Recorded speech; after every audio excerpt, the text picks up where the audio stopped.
Welcome to the Social Dialogue Podcast. We're a mother-daughter team, both working in the world of social media management. Join us as we share our different perspectives on life today, including trends, fashion, friendships, and career, and how social media impacts it all. Together, we bring two perspectives to one conversation. I'm Shane. And I'm Jenna. And we're excited to bring you this new episode of the Social Dialogue Podcast. Hi, Nana. Hi. Welcome back. You had fun in Las Vegas. Yeah. A little too much fun. I think you can tell by my voice. Fun. I can hear it in your voice. So this was a trip for seniors in college from like all over the country, right? Anybody can go. Yeah, I saw friends from Northwestern, Wisconsin, TCU, USC, and like California. Everyone. I mean, it's split over 3 weekends. So, like FSU was last weekend, and so was like VA. But this weekend had a lot of the Big Ten schools, like Michigan was there, UPenn was there, and it was so much fun. But I'm definitely feeling the repercussions now. Yeah. And you have a lot to do this week, I'm sure, as always. Yes. It's also our homecoming week, so on top of everything else, it's also homecoming. Are you paired with a fraternity for homecoming? Yeah. So we have our Greek wedding on Tuesday. And I sold my ticket. So we have friends visiting from Penn State this weekend who went abroad with us. And so they are going out with us. And I sold my ticket. Okay. All right. How are you? Good. I mean, I'm a little tired, but you know, we're filming this on the morning after you got back from Las Vegas and also the morning after the hostages were released. So we were both up till 3 o'clock in the morning. I honestly, I could have stayed up all night because, you know, they weren't, when I went to bed, we still hadn't seen them. So I saw it all this morning when I got up. But anyway, really excited to introduce you to our guest today because you've never met him, but you've heard about him for over a decade because we have been working together. Kenny Marcum is the owner of 301 Interactive Marketing. He helps businesses grow revenue, generate more qualified leads, and improve their bottom line using proven internet marketing strategies. With his team's decade plus of experience in digital marketing and web development, they deliver customized, data-driven solutions that translate into real business impact. Whether a company is looking to scale their lead generation or sharpen their online presence or turn marketing data into strategic advantage, Kenny and his team bring the tools, insights, and hands-on experience to make it happen. I think you're going to really enjoy this conversation because you actually know a ton more about what we're going to talk about, and we're really going to dig into AI today, and I know you had some topics that we added to our list that I don't even know what they mean.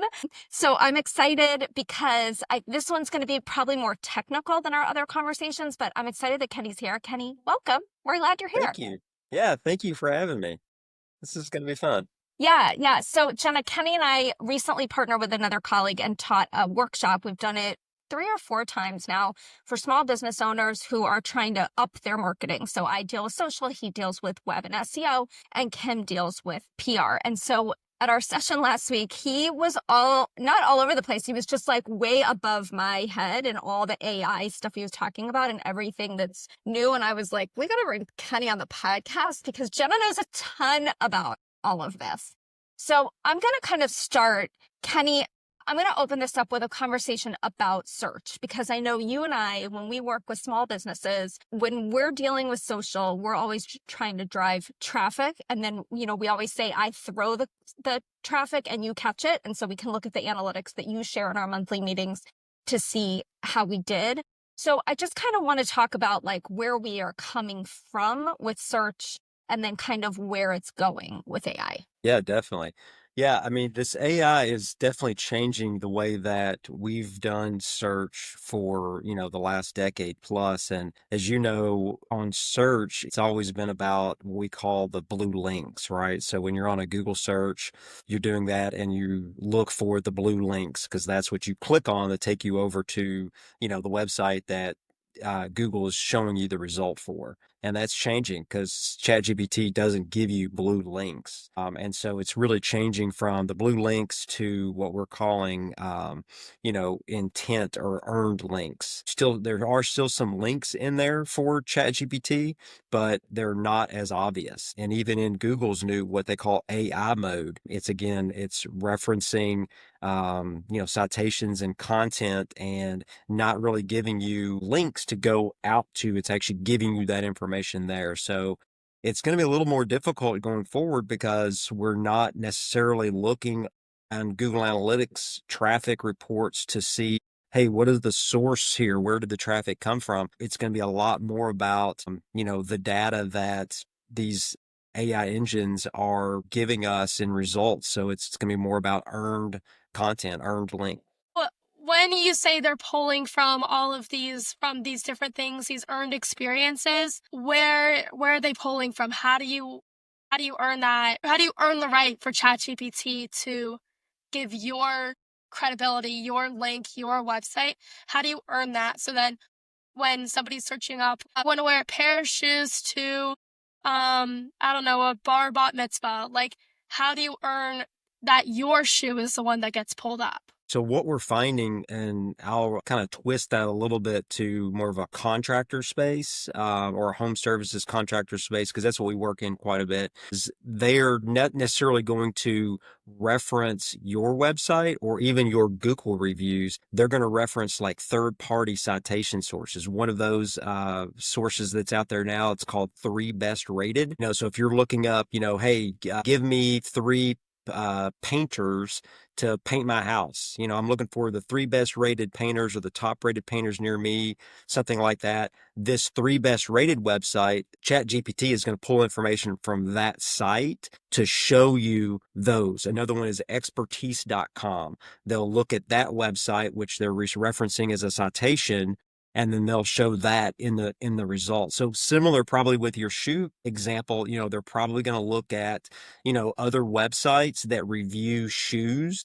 And if there's shoes that are getting described as being the best to go to a bat mitzvah or whatever, that you're looking to go to, a prom or dance or this, that, and the other, then it's probably going to show those results in that ChatGPT query results versus what we've sort of always done is we've really always optimized our website first. We've tried to get Google reviews and we're relying upon Google search engine to crawl that and then put that on there. Now we're looking to try to optimize on other third-party sites. So with Jenna and I both dealing in social, I'm dealing with small businesses. She is hoping next year when she's graduated to be in-house for a big brand, although she may end up in an agency. We don't know yet. I'll take anything. I know. But I guess my question is, from a social standpoint, how do we need to start rethinking how we share in social, what kinds of conversations we're having with potential consumers so that we're ending up in those ChatGPT or, any of those other kinds of search mechanisms? Yeah. I think, again, it's going to relate back to, trying to make sure that you're going to be on those platforms using those keywords. I told this to somebody the other day. I said, it's the difference between what we've always done for SEO, for Google search, and what now we're kind of talking about with this. It's called AEO or GEO for ChatGPT. Is the playbook is sort of the same. So it's about content, it's about getting onto these citations, backlinks on other websites. And it's about the keywords. So for social, it's going to be, again, working to figure out what the keywords are and then getting those keywords into your content on your channel, is it Facebook, is it Instagram, TikTok, whatever, which one that you're getting on, making sure that you are citing that information and you're referencing it back over to your website. So the SEO person, the person in your position, really becomes critical because without your research, we don't know what those keywords are. We can guess, but if we're not looking at true analytics, we may not know. Yeah, you definitely need to make sure that you're doing that keyword research. You're working hand in hand with, your SEO, with your keywords to make sure that your target's going to be on point, and then that you're getting your brand mentioned on these other channels so that it's cross-linking to help improve that overall visibility, on a ChatGPT. So, Jenna, you had a question here that's way over my head. Do you want to talk about this? Yeah. So one way that chat, at first you just look things up on chat, how do I do this? How do I do that? Chat is now, I don't want to say above that, but it's progressed And now people are starting to shop on ChatGPT. It's this thing I taught my mother. It's called agentic commerce, where you can, like Etsy and soon Shopify are going to, you can connect your Etsy account and shop Etsy through ChatGPT. So if you say, like Etsy does customized things. So I want a customized banner for my friend's birthday. You can look that up in chat and then purchase it through ChatGPT. Like, what is happening with that? Where do you think this is going? It's so new that like I don't even trust it right now. And I'm 21. So I trust a lot of more things than my mother does. So what do you think about this? Like, what do you think about this? Well, I think the big idea here is that we're entering into what we're calling like shopping agents. So like you're training, Chat GPT to be quote an agent. That's the technical term they're calling this now is agent. And so, if you can train the agent, the AI agent to shop for you, then you can simplify your life. I mean, everything in AI is supposed to be about simplifying your. So if you think about it, I mean, Amazon's kind of already had this with like shopping lists. Even like if you shop at the grocery store, Kroger is the one around here, and you can do a shopping list at Kroger, and then you can just go into it and you can, yes, I want this order again, so to speak. So it's already kind of been around, but obviously ChatGPT is evolving this. So if you are if you train it, because that's what you're trying to do is train the chatbot agent to go and shop for the latest pair of shoes or the latest pair of, for me, it's tennis shoes. I play tennis. So it's like, I want the latest tennis gear. It's going to go out and it's going to scrape all these tennis websites and it's going to put a list together. And if I give it authority, obviously I'm going to have to put my credit card information in. It's going to purchase that stuff for me, and then send it to me. It seems a little dangerous to me. I mean, it might be taking away sort of like the impulse shopping. I like to get on the sites and kind of, spend some time and kind of impulse shop. So I don't know if I would personally do that, but I mean, it seems like, it's starting to move that way. So we'll see. I'm full shopper too, but don't tell my mom that. I'm unaware of where you got that from. Ha. I got it from you. Ha ha ha. Funny from that standpoint. I mean, here recently we've gone on some trips and we've actually used ChatGPT to create itineraries for us. Liam and I he had his fall break a week or so ago. We went to St. Louis. So I had ChatGPT put a 3-day itinerary for St. Louis for us, and it gave us a really, really good itinerary. It didn't buy us any tickets or anything to anything we had to go to. I still had to go and do that kind of stuff. But, I think in the future, maybe it could probably do that. It could probably put the itinerary together. And if I said, hey, go ahead and purchase tickets, it could probably go ahead and do that. So that could be a benefit. Again, a way to simplify our life. Well, I do feel like it takes it to the next level. Like I'll ask it for some guidance on a strategy or something. And then it'll say, do you want me to, and it'll say like the next step. So some people say that people are using ChatGPT like Google, but I feel like it does take it to the next step. You just have to learn how to use it better than, like, there are still things like Google. I mean, there's still a reason for that mechanism, because sometimes I don't need a so in-depth long list of things. Now, the first time I really used chat the way I feel it's meant to be used, I was visiting Jenna in London and I had 2 suitcases. And they were both, little wheelie bags. And I knew I wasn't going to be able to do a lot of stairs, and I was taking the train to the airport. So I asked chat, I could have just gone in Apple Maps and it would have told me, go to this station, change here, whatever. But chat told me, I asked it for the ones with the least amount of steps. And so it gave me, you want to change at this station because you won't have any steps to climb. I feel like it's taking that intelligence to the next level. But here's my question. I feel like I use chat. Chat's sort of my go-to one, but I know that there's other ones out there. Do you think that chat is the best one, like for the types of things that normal consumers use? And Jenna, you may have an input on this as well. I'm just curious if ChatGPT is the one we should be using going forward. Well, I mean, there's several that are out there right now.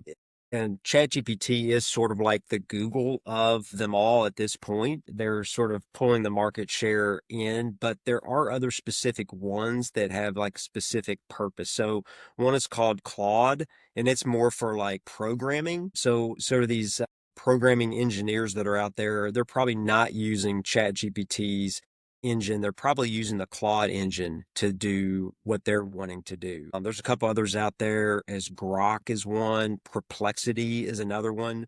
And I think they're all sort of getting their own sort of foot in the door as to what they're doing specifically. And I think we might end up seeing, I mean, ChatGPT could be, the one solution for it all, or we might see that these could get segmented off to have like specific purposes. Like this one's for photos and videos, this one's for coding, this one's for reasoning, this one's for Bing. I think we're still a little too early in the game for that, but definitely OpenAI, which is what the parent company for ChatGPT is. I think that they're definitely the forefront leader right now. Have you heard of any of these other ones? Like, when Kenny was saying these names, did you know any of them? Yeah, I think, isn't Grok Elon Musk's? I've heard of that one. And because I've heard of some crazy things that it's said. And I heard of Perplexity, I think, in our workshop. One of our attendees mentioned it. Mm-hmm. Yeah. Do you use any of the other ones, Jenna? I've used Gemini a little bit. They have like a free year-long student membership. So I got that because I like free things. I've used Claude a little bit, but I also have ChatGPT Pro. So that's what I use. I also have used like Snapchat AI sometimes, but that's very rare. Most of the time I use chat. I just like the way it works and it knows me really well now. So yeah, but I don't I don't use it really for school. I more use it for like other aspects of my life because you don't want to get caught cheating. And also you still have to have integrity because you still have to own the work that you do.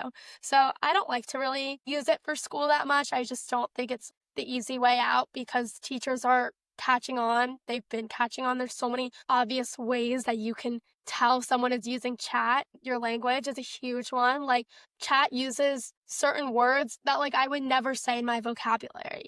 I use an M dash from time to time, but it's very rare. Chat uses M dashes all the time. I've literally had to tell chat like to stop using M dashes and save it to the memory. And also like they use it's not blank. It's like, it's not X, it's Y formula. I've had to tell my chat to get rid of that formula. So it's very obvious sometimes when you're using chat for school specifically, but for when you're just searching up things or when you're using it to help make your life easier, I think it's an incredible tool. It's definitely made my life easier in a lot of different ways, but it's not human.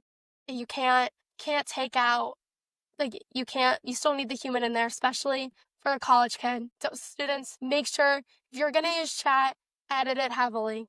Still not human. Yeah, and we say that as well because, we do some blog writing and some LinkedIn article writing, and I do not have chat write those. Once in a while, I'll run a paragraph through chat just if I need it edited or I feel like I'm repeating a word too many times. I'll have it help me figure out a better way to say something.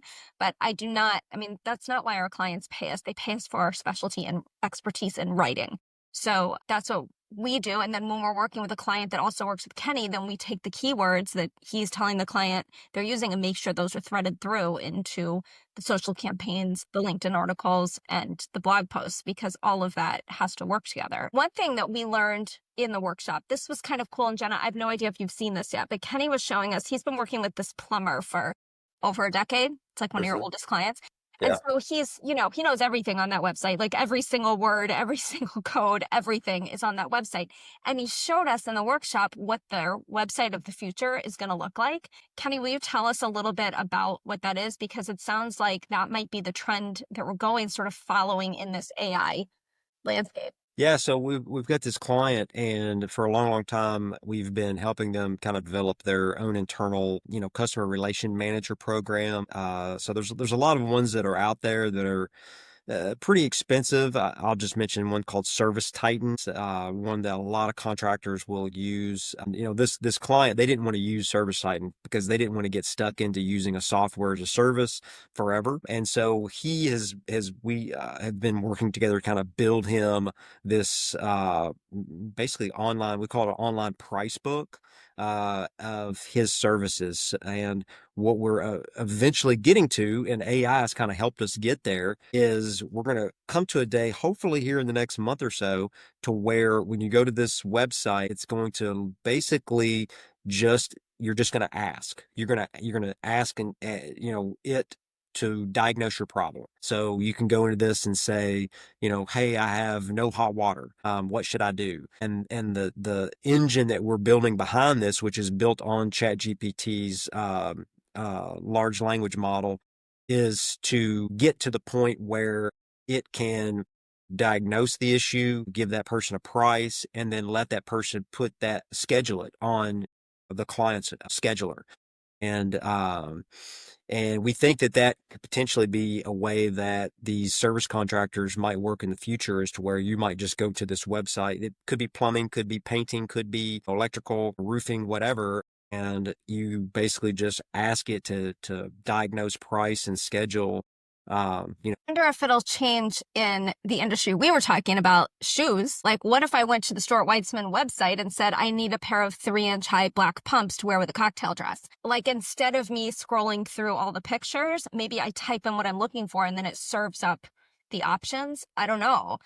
Part of the fun is scrolling through and letting the website tell me what I need to buy, but that might change. Well, that's true. Yeah. I mean, and it probably already does some of this. So again, we think AI is here to help simplify. And so, if you go to a site for shoes right now, you can definitely do that, but you have to do it through the filtering, right? So you go to the website, you go to filters, put pumps, you put red shoes if you want red shoes, and then it will size 4.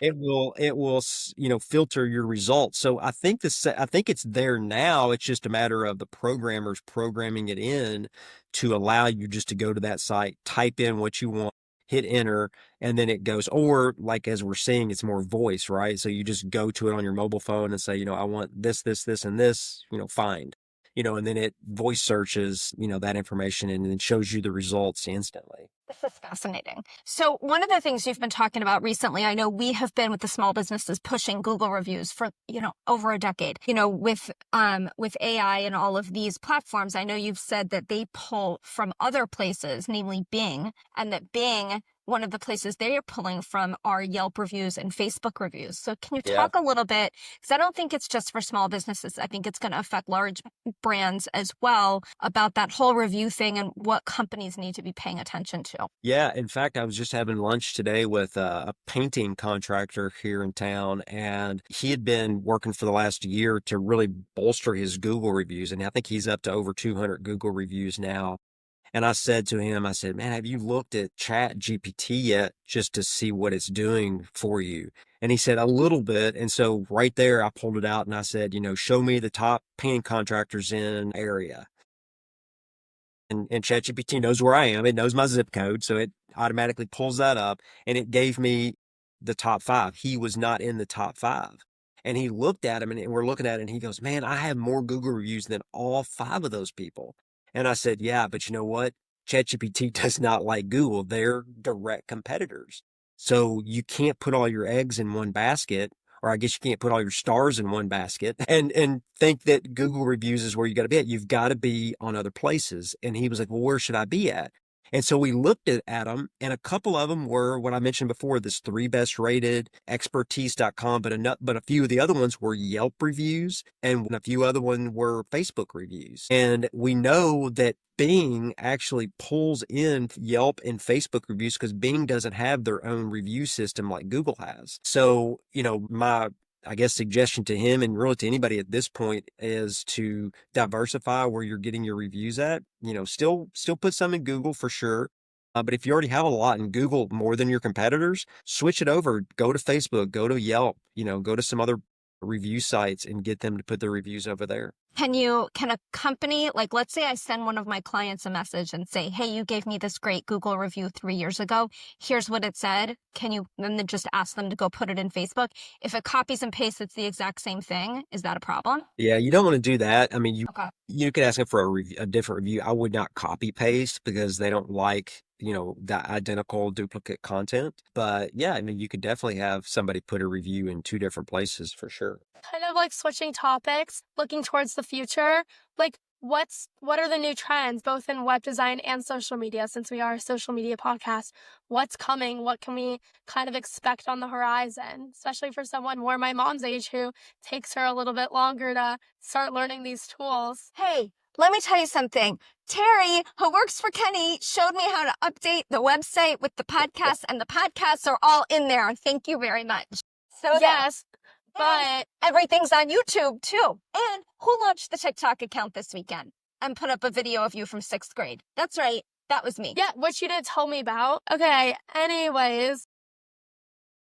Well, I think the future for AI, it's going to be what we call the UX, so the user experience. I think what we're going to find is we're going to ask a ChatGPT or these other platforms to analyze our website, give us what are the best UX experiences right now for the industry that you're looking up. And you're going to ask it to give you some examples of how to improve that. Based on, again, you should look at your analytics. So you should know whether or not your traffic comes in from a desktop user mostly or a mobile user mostly. And then you should optimize, that web experience and ask, these AI agents to optimize for that device, and give you, graphics, imagery, video, to help with that. I mean, we're already starting to see, its capabilities in this graphic design and video. So I think that's sort of the next edge in design, is having it help us look better. We personally here at 301, we haven't used any of those to actually code anything for us. We've explored it, but we still see some flaws in those designs as far as the code There are goes. plenty of But flaws. Plenty. It's not perfect yet. yeah, no, it's definitely not perfect. I mean, the big keyword that they're using right now in AI is hallucinations. And so we're starting to see, and you might hear more of this, where the AI is, quote, hallucinating. So it's giving you things that are not real. You're asking it to do something, or, hey, give me a video, give me a photo that shows this. And then it gives you something that's completely different. And so it's called hallucination. And so, yeah, there's definitely a lot of flaws still in it, but it's ever learning. So it's growing and it's changing. And I think over time, it's supposed to get better over time. So I think it will. I remember we were using it for a project we're working on a campaign for a brand, and we wanted it to generate like a large image of this, like a bottle for this brand, and have it spill. And it took me probably 10 times to get it to spell the words correctly, because it doesn't like to spell the words correctly. Because yes, it's copyright, but also it's just not ready yet. So it took me multiple times to try to get chat to spell this brand correctly. wild. Yeah, it was hallucinating. So anything else that we need to be thinking about as well, for me, for my clients, and Jenna, as she's getting ready to graduate and she wants to be able to show that she's top of her class and ready for this next position, anything else you recommend that we should be utilizing when we're working on social campaigns for clients? Or, Jenna has an internship right now, so she also can take this back to them. Yeah, I mean, from the holistic approach of the keywords, the search to the social, just making sure that you're staying in sync with all of those things. So not just relying on your tried and true stuff you do for social, but try to bring in some of this stuff from keywords and SEO into that social space, to help bolster the brand overall. Because again, we're going to find less and less, I think, of those clicks on the blue links. We're hearing less of the, top of page one, and, getting clicks to now what they're calling kind of the zero click. We need to get mentions. We need to get our brand mentioned in ChatGPT on these, queries that people are putting over on, AI. And to get that done, you're going to have to diversify your strategy and make sure that your website's up to date with good content, that it's, programmed correctly, that your social media strategy is getting mentions on not only your channels, but your, partner channels, and then you're getting these third party citations out there on other sites, like the Expertise or 3Best Rated or other ones that are specific to your industry or to the client's industry, and feeding it all together. Seems to me a really good collaboration with a PR team is going to become really important. I mean, not that it isn't now, it is, but it seems to me, if you've got editorial being placed by the PR team, well, now you've got places that are feeding your mentions, right? Exactly. Yeah, Yeah. no, exactly. Yeah. I mean, yeah. So in PR, For sure. I mean, you've got to make sure that PR team knows the importance of getting that backlink in the article or the mention, of the brand over to the website so that it's all in sync. And then social then pulls in and mentions it, and then social gets other partners to mention it as well and whatnot. So yeah, it's definitely going to be vitally important. Well, Kenny, I want to say thank you so much. You took a lot of time out of your day, and I appreciate it. I always appreciate every time I sit down with you, and I always learn something, and I just appreciate your expertise. And it's always wonderful to collaborate with you on a client or a workshop or whatever we're doing. And now you know Jenna. So there. Yeah. I do. My mom It has was talked good to meet about you, you Jenna. a lot. She always raves about you. So I'm so glad we finally got to meet. Yeah, no, definitely. It's good to meet you as well. Yeah. I'm glad you had a good time in Vegas. She had a great I had time. a really good time. She very rarely doesn't have a really good time these days. So There you go. senior year of college is a lot of fun. Yeah, definitely. for sure. All right. Well, thank Cool. you, Kenny, for being here. Okay. Thanks, See you later. Okay, see ya. Bye. Bye. So that was good. I think I forgot to ask him while he was on, but I should just mention for companies out there who need help with their marketing strategy, their digital marketing, their SEO, anything having to do with AI, Kenny is the person to reach out to at interactivemarketing.com. And his team is awesome. They did my website. They've done a ton of websites, and we have partnered together through the years. So a lot to learn.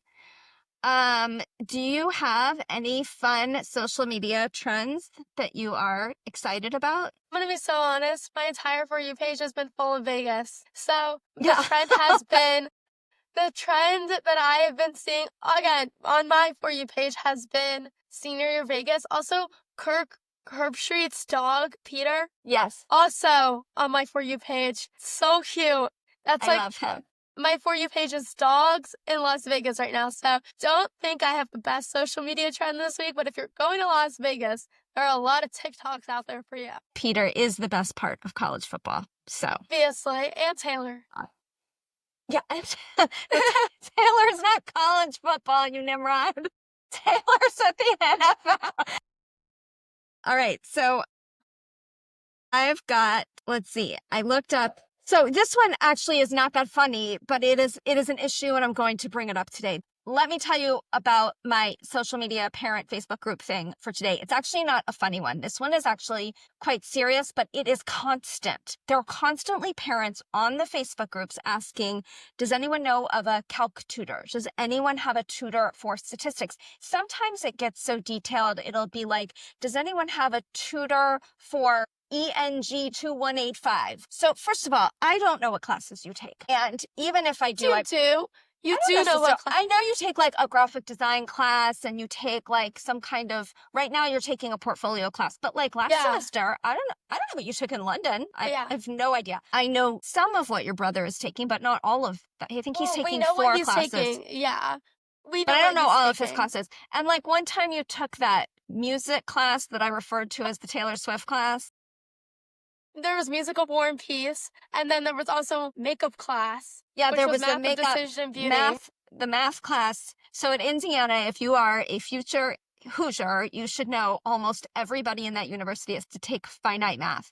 And parents will be all over the Facebook group asking for a tutor for finite math because I guess it's a really hard class. It's really hard. And it's mandatory for most majors.